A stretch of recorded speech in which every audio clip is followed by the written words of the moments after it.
Teka, baka hindi mo pa nagagamit yung Excel function na to sa Excel. Curious ka, no? Tara, ibigay ko sa'yo.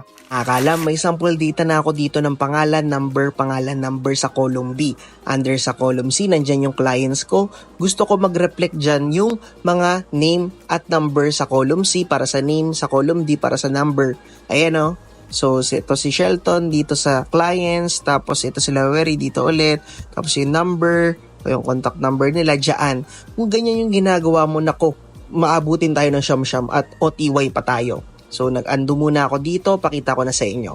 So, dito, i-highlight mo lang yung data, i-Control G mo, press mo lang sa keyboard, tapos punta ka sa special, click po tong constants, tapos itira mo dyan yung text. Okay? I-uncheck mo yan, tapos tira mo text, tapos click OK.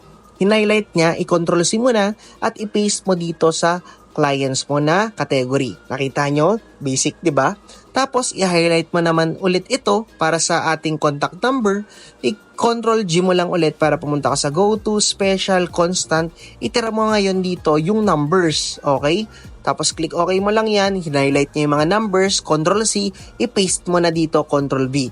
Nakita nyo? Basic lang, di ba? I hope nakatulong sa'yo yung technique na to.